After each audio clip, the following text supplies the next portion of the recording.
நண்பர்களே, இன்றைக்கி மார்க்கெட்டில் என்ன நடந்துச்சு தெரியுமா அப்படின்னு சொல்கிற அளவுக்கு மார்க்கெட்டில் இன்றைக்கி வந்து ஒன்றும் பெருசாக வந்து நடக்கலை. ரொம்ப ஒரு நார்மலான ஒரு டே தான். பயங்கரமான ஒரு வயலண்ட் மூவ், அடேங்கப்பா பயங்கரமான மூவ் அப்படிங்கிற மாதிரி நான் சொல்கிற மாதிரி ஒன்றுமே வந்து இல்லை. சின்னதாக காலையில் ஒரு 9:30லேருந்து ஒரு 10:30 அவ்வளோதான் மார்க்கெட் வந்து முடிஞ்சு போச்சு. அதுக்கப்புறம் பார்த்திங்க அப்படின்னா அப்படியே தேயின்னு தேய்ச்சிக்கிட்டே வந்து இருந்தாங்க. அதுக்கப்புறம் மார்க்கெட் வந்து முடிஞ்சு போச்சு. சரி, ஓகே. ஸோ டெய்லி டைம் ஃப்ரேமை பொறுத்த வரைக்கும் நமக்கு வந்து ஒரு நியர்பை ரெசிஸ்டன்ஸ் கிட்ட வந்து இருக்குது அப்படின்னு நாம் வந்து நேற்று வந்து சொல்லியிருந்தோம். ஸோ கிட்டத்தட்ட அதே நிலைமையில் தான் வந்து இருக்குது. பெருசாக வந்து சேஞ்சஸ் எல்லாம் வந்து கிடையாது. சின்னதாக அந்த மார்னிங் மேலே போனதுனால நமக்கு வந்து மேலே போன மாதிரி நமக்கு வந்து காமிக்குது, அவ்வளோதான். மற்றபடி வந்து எதுவுமே வந்து இல்லை. ஸோ இப்போ ஸ்ட்ராங்கான ஒரு சப்போர்ட் கிட்ட Nifty 50 வந்து இருக்குது. ஸோ இந்த இடத்துல இருந்தும் பார்த்திங்க அப்படின்னா இப்போ கிட்டத்தட்ட பார்த்திங்க அப்படின்னா ஒரு 25,800 வந்து இருக்குது. நெக்ஸ்ட்டு பார்த்திங்க அப்படின்னா ஒரு 25,700 அந்த ரேஞ்ச் வரைக்கும் வந்து வந்திருக்கு. ஸோ இன்னையோட லோ அப்படிங்கிறது பார்த்திங்க அப்படின்னா ஒரு கிட்டத்தட்ட ஒரு 25,770 அந்த ரேஞ்ச் வரைக்குமே வந்து கீழே வந்து இறங்கியிருக்கிறாங்க. ஸோ இன்னும் ஒரு 70 பாயிண்ட் வந்து இருக்குது. ஸோ பார்க்கலாம் எப்படி மூவ் ஆக போகுது அப்படின்ட்டு. ஒன்ஸ் இந்த 25,700 வந்து உடைக்கும் போது ஒரு நல்ல ஒரு மூவ் வந்து இருக்கிறதுக்கு வாய்ப்புகள் இருக்குது அப்படிங்கிற மாதிரி தான் வந்து தோணுது. ரீசன் என்ன அப்படின்னா ப்ரைஸ் வந்து அந்தளவுக்கு வந்து எங்கேயுமே வந்து மூவ் ஆகலை. நியர்பை நமக்கு வந்து ஒரு நவம்பர் ஒரு செகண்ட் வீக்லேருந்து இப்போ பார்த்திங்க அப்படின்னா இப்போ டிசம்பர் செகண்ட் வீக் வந்து முடிய போகுது. ஸோ கிட்டத்தட்ட நமக்கு வந்து ஒரு மாதம் நமக்கு வந்து கணக்கு வச்சுக்கோமே. ஸோ ப்ரைஸ் வந்து எங்கேயுமே வந்து அந்தளவுக்கு வந்து மூவ் ஆகலை. சேம் இந்த இடத்துல வந்து நவம்பர் செகண்ட் வீக் வந்து எங்கே இருந்துச்சோ அதே மாதிரி தான் வந்து இந்த இடத்துல வந்து இருந்திருக்கு. ஸோ அதுக்காக அதான் ஒரு இந்த டைமிங் கான்ட்ராக்ஷன், அந்த டைமிங் கரெக்ஷன் அப்படின்னு சொல்லுவோம் இல்லையா, அது வந்து நடந்திருக்கு. ஸோ அந்த நடந்ததுக்கு உண்டான ஒரு ரியாக்ஷன் அப்படிங்கிறது வந்து ஒன்ஸ் இந்த பர்டிகுலர் 25,700 உடைக்கும் போது நல்ல வால்யூம் சப்போர்ட் பண்ணும்போது நமக்கு நல்ல டவுன் மூவ் வந்து எதிர்பார்க்கலாம். அல்லது வந்து இந்த இடத்த ஒரு கான்ட்ராக்ஷன் பேட்டர் மாதிரி வந்து போயிருக்கு இல்லையா, இது வந்து ஒரு அப் ட்ரெண்டை வந்து கொண்டு போனாலும் கொண்டு போகலாம். ஏதாவது ஒரு பாசிட்டிவ் நியூஸ் வந்து கிடச்சிது அப்படின்னா ஒரு புல் பேக் அப்படிங்கிற மாதிரி வந்து வந்து பார்க்கலாம். ஸோ வெயிட் பண்ணி தான் வந்து பார்க்கணும். ஸோ அடுத்தது பார்த்திங்க அப்படின்னா 1 hour time frame. So 1 hour time frame பொறுத்த வரைக்கும் நமக்கு வந்து ஒரு ட்ரையாங்கல் பேட்டர்ன் மாதிரி அப்படியே வந்து ஃபார்ம் ஆகிட்டுருக்கு. ஸோ ப்ரைஸ் வந்து சேம் இந்த சப்போர்ட் அண்ட் ரெசிஸ்டன்ஸ்குள்ளே அப்படியே வந்து சுற்றிக்கிட்டு இருக்குது. ஸோ இன்றைக்கி பார்த்திங்க அப்படின்னா ஒரு நியர்பை அந்த சப்போர்ட் கிட்ட வந்து க்ளோசிங் வந்து எடுத்து க்ளோசிங் வந்து கொடுத்துருக்குறாங்க. ஸோ நாளை நமக்கு வந்து மார்க்கெட்டில் என்ன இருக்க வாய்ப்பு இருக்குது, எப்படி வந்து மூவ் ஆகலாம் அப்படின்னு நாம் வந்து பார்த்தோம் அப்படின்னா, நாளைக்கு பெருசாக வந்து மார்க்கெட்டில் எதுவும் மூவ்மெண்ட் இருக்குமா அப்படின்னு கேட்டிங்க அப்படின்னா ரொம்ப டவுட்டு தான். ஸோ இன்றைக்கி பார்த்திங்க அப்படின்னா எதுவும் மார்க்கெட்டில் மூவ் இல்லை. நாளைக்கு சென்செக்ஸ் எக்ஸ்பைரி வேறு வந்து இருக்குது. ஸோ அந்த எக்ஸ்பைரி வந்து மோஸ்ட்லி வந்து சென்செக்ஸில் அந்தளவுக்கு நிஃப்டிக்கு கிடைக்கிற மாதிரி அந்த அந்த ஹைப் அப்படிங்கிறது வந்து சென்செக்ஸ் வந்து எப்பயுமே வந்து கிடைக்க மாட்டேங்குது. அது என்ன விஷயம் அப்படின்ட்டு ஒன்றும் புரியல. நாளை நமக்கு மார்க்கெட் வந்து ஒரு புல் பேக் வந்து கிடைக்கிது அப்படிங்கிற பட்சத்தில், ஏன் புல் பேக் அப்படிங்கிறனா இந்த இடத்துல நமக்கு வந்து இந்த 25,775 25,700 இது வந்து பார்த்திங்கன்னா ஒரு சப்போர்ட் லெவல் அல்லது வந்து ஒரு டிமாண்ட் ஜோனாக வந்து ஒர்க் ஆகிட்டுருக்கு இல்லையா. ஸோ ப்ரைஸ் வந்து பார்த்திங்க அப்படின்னா இந்த இடத்துல வந்து ஒரு டிமாண்ட் ஜோன் க்ரியேட் பண்ணி இந்த இடத்துல ஒரு அப் ட்ரெண்ட் வந்து கிடச்சிது, இந்த இடத்துல கிடச்சிது. அதுக்கப்புறம் பார்த்திங்கன்னா இந்த இடத்துல சின்னதாக ஒரு அப் மூவ், அதுக்கப்புறம் இந்த இடத்துல ஒரு பவுன்ஸ் பேக் அப்படி நிறைய தடவை நடந்திருக்கு இல்லையா. அது மாதிரி வந்து ப்ரைஸ் வந்து இப்போ நியர்பை இந்த 25,750 25,700 கிட்ட வந்து இருக்குது இல்லையா.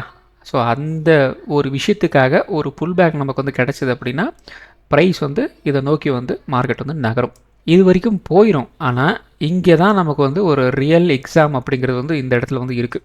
ஸோ இந்த இடத்துல நமக்கு வந்து ஒரு நல்ல வால்யூமோட ஒரு பிரேக் அவுட் வந்து கிடச்சிது அப்படின்னா டோட்டல் ட்ரெண்டே அப்படியே வந்து சேஞ்ச் ஆகிரும். ஏன்னா வால்யூம் சப்போர்ட் பண்ணுது அப்படின்னா ட்ரெண்டு சேஞ்ச் ஆக போகிறதுன்னு அர்த்தம். ஸோ அப்போ நமக்கு இந்த இடத்துல ஒரு பிரேக் அவுட் வந்து கிடச்சிது அப்படின்னா செகண்ட் வந்து இந்த ரேஞ்ச் வரைக்கும் வந்து ஒரு ஃபஸ்ட்டு ஒரு ரெசிஸ்டன்ஸை வந்து ஃபேஸ் பண்ணோம். ஸோ கிட்டத்தட்ட பார்த்திங்க அப்படின்னா இந்த ரேஞ்ச் ஒரு 26,50 ஒரு 26,100 வரைக்கும் வந்து ஒரு ரெசிஸ்டன்ஸ் வந்து ஃபேஸ் பண்ணலாம். பட் அந்த அளவுக்கு வந்து மார்க்கெட் நாளைக்கு போகுமா அப்படின்னு கேட்டிங்க அப்படின்னா டவுட்டு தான். ஸோ ரொம்ப ரேர் கேஸாக ஒரு 26,50 26,100 அப்படிங்கிறத நீங்கள் வந்து ஒரு ரெசிஸ்டன்ஸாக வந்து வச்சுக்கலாம். அது எப்போ அப்படின்னா இந்த 25,950 வந்து ஒரு பிரேக் அவுட் வந்து கொடுக்கணும். அப்படி கொடுத்தா மட்டும்தான் இந்த லெவலில் வந்து எதிர்பார்க்கணும். அப்படி இல்லை அப்படின்னா ரப்பர் வச்சு அரைச்சிடுங்க. நெக்ஸ்ட்டு இந்த இடத்துல நமக்கு வந்து ஒரு பிரேக் அவுட் வந்து கொடுக்க முடியல, அல்லது நாளைக்கு வந்து ஒரு கேப் அப்பே ஆகுது, இந்த ரேஞ்சில் போய் இது ஓப்பன் ஆகுது அப்படின்னாலும் இந்த இடத்துல இருந்து நமக்கு வந்து ஃபர்தராக வந்து மூவ் ஆகலை அப்படின்னா ப்ரைஸ் என்ன பண்ணும், மறுபடியும் இப்படி வந்து கீழே வந்து இறங்கும். ரொம்பலாம் பெருசாக வந்து எதிர்பார்க்காதீங்க. ஒரு ரேஞ்ச் பவுண்டான ஒரு மார்க்கெட் வந்து இருக்கலாம். அக்கேஷ்னலாக கொஞ்சம் வந்து எல்லாத்தையும் என்ன சொல்கிறது, ஒரு பையர்ஸை ட்ராப் பண்ணலாம், செல்லர்ஸை வந்து ட்ராப் பண்ணலாம் அப்படிங்கிற மாதிரி வந்து எக்ஸ்பீரி இல்லையா.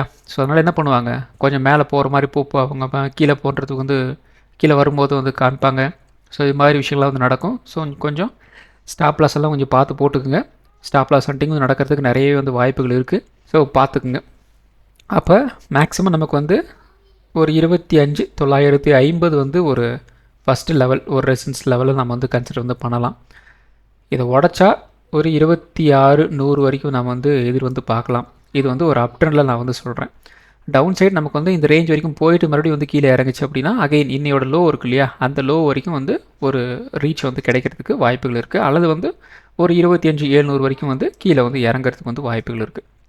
ஸோ இப்படி ஒரு சினாரியோ நமக்கு வந்து இருக்கிறதுக்கு வந்து வாய்ப்புகள் இருக்குது, பார்த்துக்குங்க.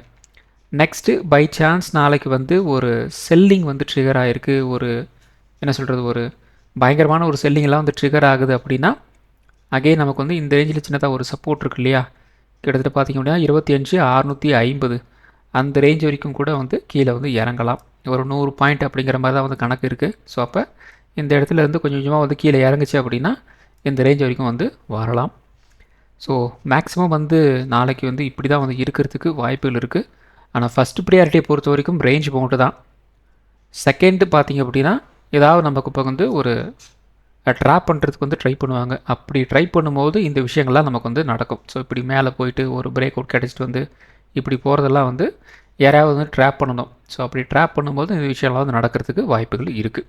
ஆனால் ரொம்ப எதிர்பார்க்காதீங்க. நாளைக்கு கொஞ்சம் ஒன்றும் அந்தளவுக்குலாம் வந்து எதிர்பார்க்காதீங்க, அவ்வளோதான் சொல்ல முடியும். பட் ஒரு ரேர் கேஸ் ஏதாவது மெடிக்கல் மிராக்கல் ஏதாவது நடந்தால் யூஸ் பண்ணிக்க வேண்டியது தான், வேறு வழி இல்லை. சரி, ஓகே. அடுத்தது பார்த்திங்க அப்படின்னா நிஃப்டி 50. ஸோ நிஃப்டி 50ல் வந்து என்ன சொல்கிறது, ஒன்றும் சொல்கிறதுக்கு வந்து இல்லை. ஸோ இந்த இடத்துல பார்த்திங்க அப்படின்னா காலையில் ஒரு 9:30 இருந்து இந்த இடத்துல ஒரு 10:30 மார்க்கெட் வந்து மொத்தமாக வந்து முடிஞ்சு போச்சு. அதுக்கப்புறம் வந்து ஒரு 50 பாயிண்ட்ஸ் உள்ள தான் ஒரு மொமெண்டம். அதுவும் வந்து 50 பாயிண்ட்ஸ் வந்து கிடச்சிது அப்படின்னு கேட்டிங்கன்னா அதுவும் வந்து கிடையாது. ஃபுல் அண்ட் ஃபுல் வந்து ஒரு ரேஞ்ச் போர்டில் வந்து ட்ரேட் ஆகிட்டு இருந்தது. ஸோ ஒன்றும் சொல்கிறதுக்கு இல்லை. வால்யூம் வந்து பார்த்திங்க அப்படின்னா இங்கே இருக்குது பாருங்கள், கரெக்டாக ஒரு 11:55 கேண்டில் சடனாக வந்து வால்யூம் வந்து பில்டப் வந்து ஆயிருக்கு. இது ஆக்சுவலாக வந்து என்ன நடந்திருக்கு அப்படின்னா செல் வந்து பண்ணி வச்சுருக்கிறாங்க, அது மட்டும் கன்ஃபார்ம். பை பண்ணி செல் பண்ணாங்களா அல்லது வந்து செல் பண்ணதை வந்து எக்ஸிட் பண்ணாங்களா அப்படிங்கிறது வந்து தெரியல. ஆனால் இது வந்து ஃபுல் அண்ட் ஃபுல் வந்து செல்லிங் தான். அதில் வந்து எந்த விதமான ஒரு சேஞ்சஸும் வந்து கிடையாது. ஏன்னா அதுக்கப்புறம் பார்த்திங்க அப்படின்னா எங்கேயுமே வந்து பெருசாக அந்த ஒரு ரியாக்ஷன் அப்படிங்கிறது சுத்தமாகவே வந்து இல்லை. அப்போ இது வந்து ஒரு செல்லிங் தான், அது கன்ஃபர்மேஷன் தான். ஸோ யாரோ வந்து மார்க்கெட் இதுக்கு மேலே வந்து மேலே போகாது அல்லது வந்து கீழே போகாது அப்படின்ட்டு இந்த இடத்துல வந்து யாரோ வந்து அடிச்சு விட்டுருக்குறாங்க. ஏன்னா இந்த இடத்துல வந்து ஒரு புல் பேக் வந்துருக்கு பாருங்கள். ஸோ நியர்லி பார்த்திங்க அப்படின்னா இந்த இடத்துல நமக்கு வந்து ஒரு டோஜி கேண்டில் மாதிரி வந்து பிரிண்ட் ஆகிருக்கு. கரெக்டாக வந்து ஒரு 11:30 கேண்டில் ஒரு டோஜி கேண்டில் வந்து பிரிண்ட் ஆகிருக்கு. இது என்ன நடந்திருக்கு பாருங்கள், இந்த இடத்துல வால்யூம் நமக்கு வந்து பெருசாக வந்து சப்போர்ட் வந்து இல்லை. அதாவது மார்க்கெட் வந்து மேலே போயிருக்கு, ஆனால் இந்த இடத்துல வால்யூம் வந்து மேலே போகலை, அதான் அதிகப்படியான வால்யூம் வந்து இல்லை. அடுத்தது மறுபடியும் பார்த்திங்க அப்படின்னா கீழே வந்து இறங்கியிருக்கு. ஸோ அப்போ என்ன நடந்திருக்கு அப்படின்னா ஒரு புல் பேக் கொண்டு போயிட்டு யாரோ வந்து செல் வந்து பண்ணியிருக்கிறாங்க. ஸோ இதை தான் இப்படி தான் நாம் வந்து ஒரு இன்டர்பிரட் பண்ணுற மாதிரி வந்து இருக்குது. ஸோ இந்த செல்லிங் அப்படிங்கிறது வந்து பையிங்காகவும் கூட வந்திருக்கலாம். செல் பண்ணதை பை பண்ணியிருக்கலாம் அல்லது வந்து செல் பண்ணதை வந்து பை வந்து பண்ணியிருக்கலாம். ஸோ இப்படி வந்து நீங்கள் வந்து கணக்கு வந்து வச்சுக்கோங்க. சரி, ஓகே. நாளை நமக்கு வந்து ஒரு ரேஞ்ச் பவுண்டு இருந்துச்சு அப்படின்னா 25,850 நமக்கு வந்து ஒரு ரெசன்ஸாக வந்து இருக்கும். சப்போர்ட் பார்த்திங்க அப்படின்னா 25,750 வந்து இருக்கலாம். 25,750 நமக்கு வந்து ஒரு பிரேக் டவுன் வந்து ஆகுது அப்படின்னா ஒரு 25,650 வரைக்கும் வந்து கீழே இறங்குறதுக்கு வந்து வாய்ப்புகள் இருக்குது. 25,850 உடச்சாங்க அப்படின்னா ஒரு 25,950 வரைக்கும் ஒரு அப்டெண்ட் போகிறதுக்கு வந்து வாய்ப்புகள் இருக்குது. ஸோ அடுத்தது பேங்க் நிஃப்டி. ஸோ பேங்க் நிஃப்டியும் வந்து சொல்லிக்கிற மாதிரி வந்து இல்லை பெருசாக. இதுலேயும் வந்து பார்த்திங்கன்னா நமக்கு வந்து ஒரு மொமெண்டம் அப்படிங்கிற மாதிரிலாம் வந்து இல்லை. கொஞ்சம் கொஞ்சமாக வந்து மார்க்கெட் வந்து கீழே வந்து இறங்கிட்டுருக்கு. இது என்ன அப்படின்னா ஒரு விஷயம் நீங்கள் வந்து கேள்விப்பட்டிருப்பீங்க. பேங்க் நிஃப்டியை பொறுத்த வரைக்கும் குறிப்பிட்ட ஒரு ஸ்டாக் அப்படிங்கிறது வந்து நியர்லி சம்திங் ஒரு டக்குன்னு எனக்கு வந்து மறந்து போச்சு. ஒரு குறிப்பிட்ட இண்டெக்ஸில் வந்து ஒரு குறிப்பிட்ட ஸ்டாக்ஸ் வந்து சர்டைன் அமௌண்ட் ஆஃப் பர்சன்டேஜ் தான் வந்து இருக்கும் அப்படின்ட்டு வந்து செபி வந்து ஒரு ரூல் வந்து கொண்டு வந்திருந்தாங்க.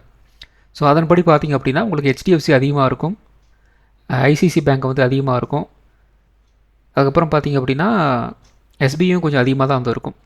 ஆனால் எஸ்பிஐ வந்து கம்பேரிட்டிவ்லி வந்து கம்மி தான். ஆனால் ஹெச்டிஎஃப்சி அண்ட் ஐசிசி பேங்க் ரெண்டுமே வந்து பார்த்தீங்கன்னா கம்பேரிட்டிவ்லி ரொம்ப ஹை வெயிட்டேஜ் ஸ்டாக்ஸாக வந்து பேங்க் நிஃப்டியும் அண்ட் நிஃப்டி 50 வந்து இருந்தது.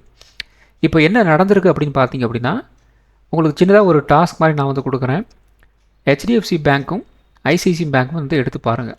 இப்போ ரீசெண்டாக வந்து ஆல் டைம் நியர்பை ஹை அப்படிங்கிறது எந்த இடத்துல இருக்குது, இப்போ கரண்ட்டாக எப்போ வந்து எங்கே வந்து க்ளோஸ் வந்து பண்ணியிருக்கிறாங்க அப்படின்னு வந்து பாருங்கள். உங்களுக்கு வந்து ஒரு விஷயம் வந்து புரியும். ஸோ என்ன பண்ணியிருக்காங்க அப்படின்னா, ஒரு சிஸ்டமேட்டிக்காக ஒரு செல்லிங் வந்து நடந்துகிட்ருக்கோ அப்படின்னு எனக்கு வந்து சின்னதாக ஒரு டவுட்டாக இருக்குது. ஏன்னா பெருசாக வந்து பேங்க் நிஃப்டி வந்து மூவ் ஆகலை, ஆனால் அங்கே வந்து செல்லிங் வந்து செஞ்சாகணும். அப்படி என்ன பண்ணுவாங்க அப்படின்னா, கொஞ்சம் கொஞ்சமாக வந்து ரிலீஸ் வந்து பண்ணிகிட்ருக்காங்க. உடனே வந்து டோட்டல் அந்த அவங்க சொன்ன அந்த பர்சன்டேஜ் வரைக்கும் வந்து கீழே கொண்டு வரணும் அப்படின்னா, பேங்க் நிஃப்டி 50லாம் வந்து குறைந்தபட்சம் நமக்கு வந்து ஒரு 5% வந்து கீழே இறங்கிரும். நிறைய பேர் வந்து இதை வந்து எதிர்பார்த்தாங்க. ஆனால் நான் வந்து இந்த அளவுக்கெல்லாம் வந்து மார்க்கெட்டை வந்து விட்டுற மாட்டாங்க அப்படின்னு நான் வந்து கெஸ் பண்ணி வச்சுருந்தேன். அதே மாதிரி தான் வந்து மார்க்கெட் வந்து கொண்டு போயிட்டுருக்காங்க. ஸோ என்ன பண்ணுறாங்க அப்படின்னா, கொஞ்சம் கொஞ்சமாக வந்து செல் வந்து பண்ணுறாங்க. ஸோ இப்படி நடக்கும்போது மார்க்கெட்டும் கொஞ்சம் ஸ்டேபிளாக இருக்கிற மாதிரி இருக்கும். அவங்களோட அந்த பர்சன்டேஜும் அப்படியே வந்து கிராஜுவலாக வந்து டைல்யூட் வந்து ஆகுது. ஸோ இதை தான் வந்து ஒரு ஸ்ட்ராட்டஜி மாதிரி வந்து பண்ணிகிட்ருக்காங்க. அதனால தான் வந்து மார்க்கெட் பெருசாக வந்து கீழேயும் விழலை, மேலேயும் வந்து போகிறதில்ல. ஏன்னா ஹை வெயிட்டேஜ் ஸ்டாக்ஸ் வந்து அதோட பர்சன்டேஜ் கீழே இறஞ்சிட்டு இருக்கும்போது கன்ஃபார்மாக வந்து மேலே போகாது. ஆனால் இவங்க வந்து கொஞ்சம் கொஞ்சமாக செல் பண்ணுறதுனால என்ன நடக்குது, பெருசாக வந்து மார்க்கெட்டில் வந்து இம்பாக்ட் வந்து இல்லாமல் வந்து போயிட்டுருக்கு. அதுதான் வந்து டிஃப்ரென்ஸ். ஸோ பேங்க் நிஃப்டி நமக்கு வந்து ஒரு ரேஞ்ச் போட்டால் தான் வந்து ட்ரேட் ஆகிட்டுருக்கு. நெக்ஸ்ட்டு வந்து நாளை நமக்கு வந்து ஒரு ரேஞ்ச் போட்டால் வந்து இருந்துச்சு அப்படின்னா 59,000 ரெசன்ஸாக வந்து இருக்கும். சப்போர்ட் வந்து 58,800 வந்து இருக்கலாம். 58,800 உடச்சாங்க அப்படின்னா ஒரு 58,600 வரைக்கும் வந்து கீழே இறங்கலாம். 59,000 உடச்சாங்க அப்படின்னா ஒரு 59,200 இதை நோக்கி வந்து மார்க்கெட் நகரத்துக்கு வந்து வாய்ப்புகள் இருக்குது. ஸோ அடுத்தது சென்செக்ஸ். ஸோ சென்செக்ஸும் வந்து சேம் தான், பெருசாக வந்து சேஞ்சஸ்லாம் வந்து கிடையாது. ஒரு 1030 ஒரு ரேஞ்ச் பவுண்டு தான், ஒரு 100 பாயிண்ட்ஸ்குள்ளே வந்து ட்ரேட் ஆகி வந்து முடிஞ்சிருக்கு. நாளை நமக்கு வந்து ஒரு ரேஞ்ச் பவுண்டாக வந்து இருந்துச்சு அப்படின்னா 84,800 நமக்கு வந்து ஒரு ரெசிஸ்டன்ஸாக வந்து இருக்கும். சப்போர்ட் 84,400 வந்து இருக்கலாம். 84,400 உடச்சாங்க அப்படின்னா ஒரு 84,000 வரைக்கும் வந்து கீழே இறங்கலாம். 84,800 உடச்சாங்க அப்படின்னா ஒரு 85,200 இதை நோக்கி வந்து மார்க்கெட் நகர்றதுக்கு வந்து வாய்ப்புகள் இருக்குது. ஸோ நெக்ஸ்ட்டு பார்த்திங்க அப்படின்னா மிட் கேப் நிஃப்டி.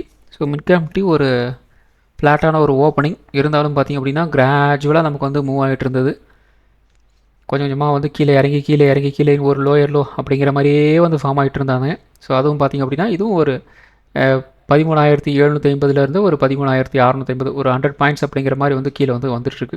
ஒரு ஃப்ளாட்டு ஒரு நெகட்டிவான ஒரு டே தான் ட்ரேட் ஆகி வந்து முடிஞ்சிருக்கு. நாளை நமக்கு வந்து ஒரு ரேஞ்ச் பவுண்டாக வந்து இருந்துச்சு அப்படின்னா 13,700 நமக்கு வந்து ஒரு ரெசிஸ்டன்ஸாக வந்து இருக்கும். சப்போர்ட் 13,600 வந்து இருக்கலாம். 13,600 உடச்சாங்க அப்படின்னா ஒரு 13,500 வரைக்கும் வந்து கீழே இறங்குறதுக்கு வந்து வாய்ப்புகள் இருக்குது. 13,700 உடச்சாங்க அப்படின்னா ஒரு 13,800 இந்த ரேஞ்ச் வரைக்கும் ஒரு அப்டேட் போகிறதுக்கு வந்து வாய்ப்புகள் இருக்குது. ஸோ இந்த வீடியோ ஒரு எஜுகேஷன் பர்பஸ் வீடியோ மட்டும்தான். பை பண்ணுறதுக்கோ செல் பண்ணுறதுக்கோ ரெக்கமெண்டேஷன் வீடியோ கிடையாது. இந்த வீடியோ பிடிச்சிருக்கும் லைக் பண்ணுங்கள், உங்கள் ஃப்ரெண்ட்ஸுக்கும் வந்து ஷேர் பண்ணுங்கள். மற்றும் ஒரு வீடியோ சந்திப்போம். நன்றி, வணக்கம்.